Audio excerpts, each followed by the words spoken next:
Nós temos em tramitação já há alguns anos o Estatuto das Famílias, que vai ser, quando aprovado, um microsistema, e hoje nós vivemos em torno dos microsistemas, Código de Defesa do Consumidor, Lei do Inquilinato, Lei de Recuperação de Empresas, Lei de Previdência Social, Acidentes do Trabalho, Código Aeronáutico. Eu citei todos esses microsistemas como exemplo. E nós vamos tirar do Código Civil, esta é a ideia, os princípios de direito de família para termos um Código da Família, ou melhor dizendo, um microsistema da família.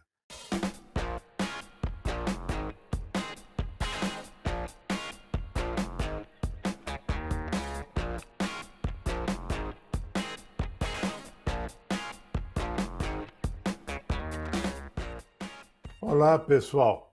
Estamos de volta aqui para conversar com vocês. Hoje escolhi um assunto mais sociológico do que jurídico, e eu sempre tenho vontade de fazer essa introdução, que normalmente eu fazia quando lecionava no bacharelado, colocar os alunos e os futuros profissionais exatamente no quadro da família no direito atual. O Código Civil começa já tratando dos problemas de família e não define. Na verdade, a lei não tem que definir mesmo. Mas nos conceitos sociológico, filosófico e jurídico de família, não há identidade de conceitos. Por vezes há um alargamento na própria lei, a família abrange os membros todos dela. Às vezes a família se refere no texto apenas a pais e filhos e às vezes apenas ao casal. A Constituição de 88 é que muda radicalmente a compreensão de família no direito brasileiro. Nós vimos sofrendo no curso do século XX, durante todo ele, uma série de modificações. Percebam que o nosso Código Civil de 16, de Clóvis Bevilacqua, ele trazia uma conceituação de família muito presa ainda ao Brasil colonial, à Casa Grande, principalmente, esquecendo da senzala. E aí eu lembro da obra de Gilberto Freire, Casa Grande e Senzala. Aliás, uma obra que todos vocês devem ler. É uma obra fantástica, um marco na sociologia brasileira. Ora, a família hoje ganha uns contornos absolutamente diferentes daquele que nós tínhamos quando o Código de 16 foi promulgado. No Código de 16, o homem era o chefe da sociedade familiar. Vejam bem, a mulher era relativamente incapaz, junto com os silvícolas e os pródigos. Diziam as más línguas da época que ela estava em boa companhia, mas isso é algo que vocês devem avaliar. E nós entramos no século XX com o código todo ele preso ainda ao nosso sistema patriarcal do colonato, dos senhores de engenho do norte, do nordeste, dos cafeeiros aqui do leste e dos estancieiros do sul, onde os coronéis, na verdade, os donos da terra, tinham tudo e os demais não tinham nada. Então, essa família foi a que ingressou no Código Civil de 16. Tanto que a adoção, no Código de 16, era um meio de proporcionar patrimônio ao adotado. Não havia um sentido emocional, um sentido afetivo, e o código era essencialmente patrimonial. Embora digamos que o direito de família não tenha um sentido patrimonial imediato, o Código de 16 ele se preocupava muito mais com o sistema de bens no casamento, com o sistema de bens dos filhos, e tinha uma sistemática que colocava o homem como centro gravitador da família. Paulatinamente, no século XX, e por influência da mudança sociológica, não é? Principalmente das duas grandes guerras, e principalmente depois da Segunda Grande Guerra, quando o país se urbaniza, e não só o país se urbaniza, o mundo ocidental se urbaniza e a mulher ganha espaço nas universidades, ganha direito a voto, porque até o início do século XX, nos Estados Unidos mesmo, não havia direito a voto para a mulher, nem na Inglaterra. Então, há que se outorgar direitos que já se pressentiam e, aos poucos, se igualando à mulher. Isto foi um escalonamento muito demorado. Para termos uma ideia, os filhos havidos fora do casamento, no Código de 16, não tinham direito hereditário algum. A primeira lei que trouxe direito hereditário foi uma lei que outorgou metade da herança que caberia ao filho legítimo, ao filho bastardo, ao filho ilegítimo, terminologia que nós não usamos mais, e a título de amparo social, isso na década de 40. Veja como nós estamos longe no tempo. A mulher casada foi relativamente incapaz, portanto, ela tinha a mesma incapacidade do menor, do relativamente capaz, dos 16 aos 21 anos na época, até 1962, quando vem o Estatuto da Mulher Casada, que iguala um cabedal grande de direitos, mas não iguala a todos. Os direitos dos casais sem casamento, e nós devemos dizer que no Brasil, quando nós entramos no século XX, tirando as situações urbanas, que não eram muitas, e as situações dos senhores da fazenda, não havia casamento registrado. As pessoas viviam sem casamento. Quando um padre aparecia na comunidade, ele realizava um casamento religioso e se tanto. Então, nós tínhamos um universo enorme de casais sem casamento. E, na época, isso era tratado com certa depreciação como concubinato. E aí as várias modalidades. Aí o concubinato puro, aquele para o qual o casal não tinha impedimento de casamento.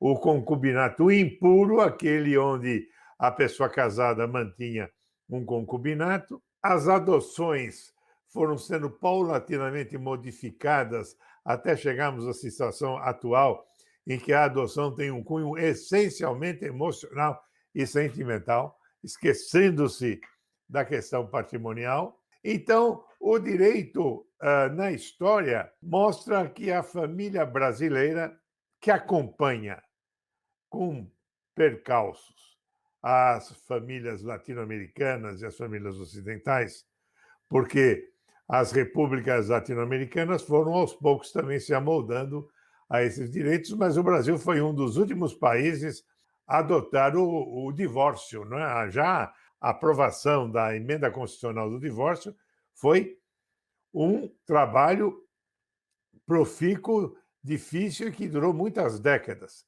E quando entrou em vigor a lei do divórcio, havia restrições, só era possível divorciar-se uma única vez, e várias outras. A igreja tinha uma influência muito grande, lembrando que o nosso vizinho Uruguai, desde a metade do século XIX, já tinha o divórcio, e nós tivemos muita dificuldade dessa aprovação. Até hoje, nós temos questões que refletem essa situação, como, por exemplo, o desaparecimento da separação litigiosa, da separação de casais ao lado do divórcio. Mas isso é uma questão que nós vamos enfrentar, talvez numa outra oportunidade. Mas essas arestas foram sendo aparadas até chegarmos, finalmente, à Constituição de 88.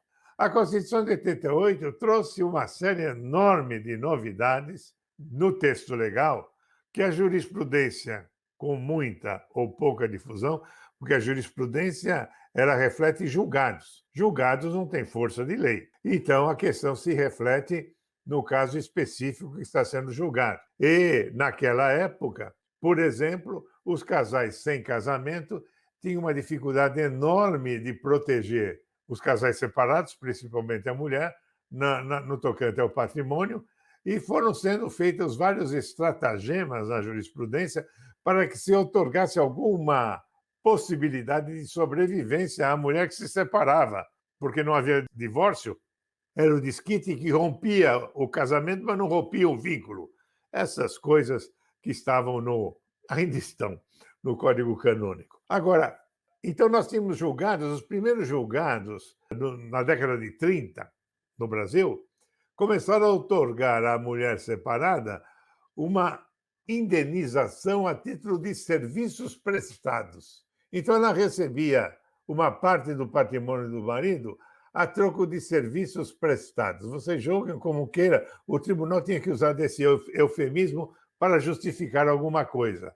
Até que se chegaram a julgado já na década de 60, 70, quando dividiu o patrimônio. Mesmo dos casais sem casamento, entenderam que havia um esforço comum, até se chegar à Constituição de 88, que trouxe o princípio da dignidade humana, que é um dos grandes princípios trazidos na Constituição, no direito imobiliário, a questão da função social da propriedade, e no direito familiar, no direito de família, trouxe a igualdade de direitos do homem e da mulher. Na verdade, é a igualdade de direitos do casal, reconhecendo perfeitamente a união estável como uma entidade familiar. Poderia ter ido muito mais à frente. Hoje, nossos tribunais já foram. Temos, inclusive, leis que já foram. Mas este é o grande divisor de águas, porque foi a partir da Constituição de 88 que não se faz qualquer distinção de filiação, seja ela biológica ou não. Portanto, o filho adotivo tem os mesmos direitos do filho sanguíneo. Se é reconhecida a entidade familiar, a união estável, nós tivemos, a partir daí, o paralelismo entre o casamento e a união estável. E lembrando que nós, desde o início da República, nós temos a religião separada do Estado. Então, o casamento religioso de qualquer religião pode ter valor de casamento civil, é uma das formas de validade desse casamento. Mas essa união estável trouxe direitos hereditários amplos à mulher separada, à mulher que era unida sem o liame do casamento. Eu digo a mulher porque são as situações que mais ocorrem, mas aquele que se separa. A partir daí, fomos ganhando outros princípios no direito de família, que aos poucos vai ganhando foros de individualidade. O direito de família faz parte do direito civil, sim, faz. Mas os seus princípios são muito diversos. Nós não temos um direito que é essencialmente patrimonial. O patrimônio é secundário.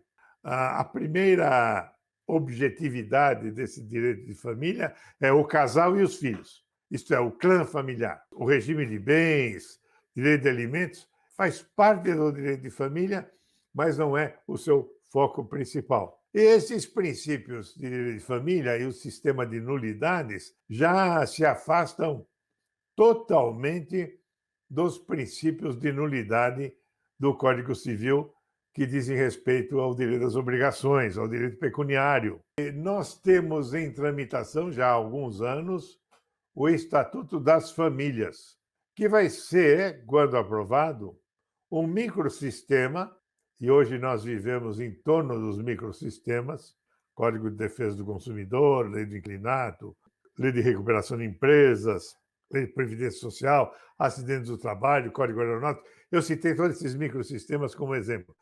E nós vamos tirar do Código Civil, esta é a ideia, os princípios de direito de família para termos um Código da Família, ou melhor dizendo, um microsistema da família.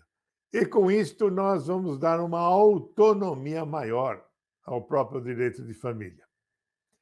Se nós verificarmos as organizações judiciárias, veremos que em todos os estados há uma preocupação, sempre que possível, de ter varas especializadas em família e sucessões.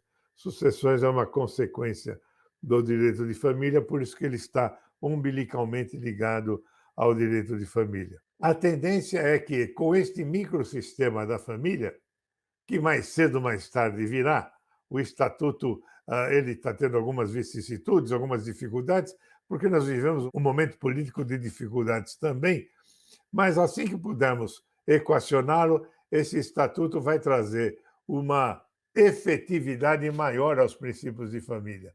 Só que, No direito de família, nós exigimos que os profissionais que atuem neste campo tenham um perfil muito próprio. O juiz que julga falências, o juiz que julga crédito ou débito, o juiz que julga posse e propriedade, não pode pensar da mesma forma que o juiz que julga guarda de filhos, alimentos, separação, divórcio e tantos outros problemas envolvendo a família. Então, no direito de família, nós temos a situação da conciliação. E eu sempre recordo, quando falo sobre direito de família, do meu mestre e saudoso amigo Silvio Rodrigues, quando ele dizia que na família as sentenças são sempre trágicas, porque o juiz tem que evitar, tanto quanto possível, sentenças. Ele deve conciliar, porque na medida em que ele decrete a guarda de um filho ao pai e não à mãe, ele está ocasionando um trauma dentro da família. Quer ele queira ou não, ainda que ele procure o melhor interesse do menor. E aí é um dos grandes baluartes da família, o grande interesse do menor. Quando nós estamos tratando de direito de menores e adolescentes, nós não temos que ver primordialmente o direito dos pais. É claro que isso é importante, mas nós temos que ver o que é mais conveniente para a criança. E nem sempre isso depende de uma sentença, mas de uma conciliação, de uma harmonização de interesses. A sentença vai trazer mais problemas do que a ausência dela. Então, se vocês forem verificar os arquivos dos foros dos estados, vão ver que nós temos milhares e milhares de ações de cobrança, milhares e milhares de ações de responsabilidade civil com sentenças, mas teremos poucas sentenças no direito de família, porque essa é a finalidade do julgador, que ele, embora não seja essencialmente um conciliador, ele deve procurar ser um harmonizador. A conciliação é obrigatória no novo Código de Processo, sem dúvida, muito mais na área de família. E o juiz deve harmonizar esses interesses. E as várias formas de família que aí estão a desafiar o julgador e a desafiar o legislador. Às vezes as situações são complexas, porque vão além da ficção. Por vezes, uma obra de ficção não atinge a inventividade da realidade. Então, nós podemos mencionar, como a doutrina faz, a família monoparental, que está na Constituição, é a única lei da união estável que está lá, é aquela que é dirigida apenas pela mãe ou pelo pai. Um único pai ou única mãe, não é? Monoparental. A família anaparental, que a doutrina também reconhece, aquela que não tem nenhum progenitor, mas é dirigida pelo filho mais velho, por exemplo, o irmão mais velho. E as famílias plurimas, que pouco a pouco vão ganhando decisões nos tribunais. Nós temos o crime de bigamia, mas vamos procurar quantos crimes de bigamia foram julgados no Brasil no século XX e neste século XXI. Pouquíssimos, não existe. O que existe são situações familiares excêntricas, que têm que ser encaradas pelo julgador, que ele é um homem da sociedade, ele tem que sentir o pulsar da sociedade. E nós já vimos aí notícia de famílias em que o homem tem duas mulheres, duas famílias, ou que eles vivem em convivência 2, 3, 4 pessoas. Isto não pode ter um olhar desviado do legislador e muito menos do julgador. Ele tem que resolver uma situação de fato que está ali se apresentando. Não é? E a grande escalada e luta para que o direito das minorias fosse ganhando foro, a possibilidade de casamento de pessoas do mesmo sexo, de convivência de pessoas do mesmo sexo, e outros assuntos trazidos à baila que hoje estão quase que totalmente solidificados na legislação e na jurisprudência brasileira, possibilidade de adoção pelos casais homoafetivos, etc. Então, vejam que a questão de família está fora do que quem deve tem que pagar. No direito de família, há várias situações em que se verifica o índice de emoção e de afetividade. E já se fala aí do direito ao amor ou do débito do amor. A verdade é que ninguém é obrigado a amar, mas é obrigado a pagar alimentos, ainda que não ame. Então, isso é outra questão que tem que aflorar no direito de família. E vejam quanto tempo que nós levamos para chegarmos nesse século XXI com esses problemas que eu posso falar abertamente.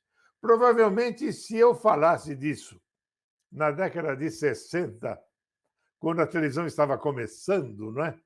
Se eu pudesse já ter falado, eu tinha muito pouca idade, se bem que eu sou um daqueles que viu a fundação da televisão no Brasil, vejam quanto tempo eu já vivi, provavelmente eu seria preso, não é? Hoje eu provavelmente serei tido como antiquado quando não aceito determinados princípios.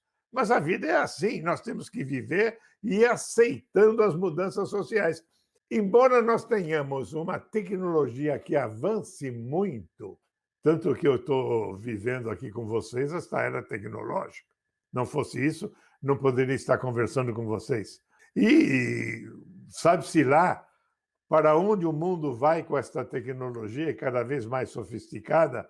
As modificações familiares são mais repentinas e mais sensíveis que as modificações tecnológicas. Vejam que, se há 20 anos atrás eu falasse em uma união homoafetiva, ninguém ia me dar valor nenhum a esta palavra, esta afirmação, achando que eu estava querendo inventar. E isto hoje é algo que tem que ser plenamente aceito e discutido. E eu me recordo que, na década de 70, quando eu lecionava testamento, eu dizia aos meus alunos: dia haverá em que o testamento será feito à distância, o testador será gravado e essa gravação dele testando estará presente para depois se verificar se ele tinha plena capacidade de testar ou não. E hoje nós temos o e-notariado, o notariado eletrônico, não só os testamentos, como os das escrituras, como os divórcios e as outras necessidades cartoriais podem ser feitas à distância em cada notariado que hoje está se estruturando para o notariado eletrônico. E sabe-se daí para onde nós chegaremos nesse avanço de tanta tecnologia. Com isso, essas novidades tecnológicas ficam muito distantes no tempo do que nós tínhamos há algumas décadas atrás, não muitas. E no direito de família nós temos o sentido emocional e sociológico. Todas essas questões que nós afloramos, igualdade do cônjuge, igualdade de filiação, paternidade responsável, afasta-se o poder da família. Então, o pátrio poder não é um pátrio poder, é um poder familiar, né? Que foi modificada a estrutura e a nomenclatura também. Então, o direito de família depende de ciências auxiliares muito mais que as outras áreas. No direito obrigacional, o juiz vai pedir um perito quando tem problemas contábeis, problemas de engenharia, problemas de medicina, mas numa separação, numa guarda de filhos, numa mudança de direito de visitas, por exemplo, ele precisa de assistentes sociais que façam o exame dos lares envolvidos na guarda dos filhos. Ele precisa de psicólogos para ver se a criança ou adolescente está preparado para alguma mudança.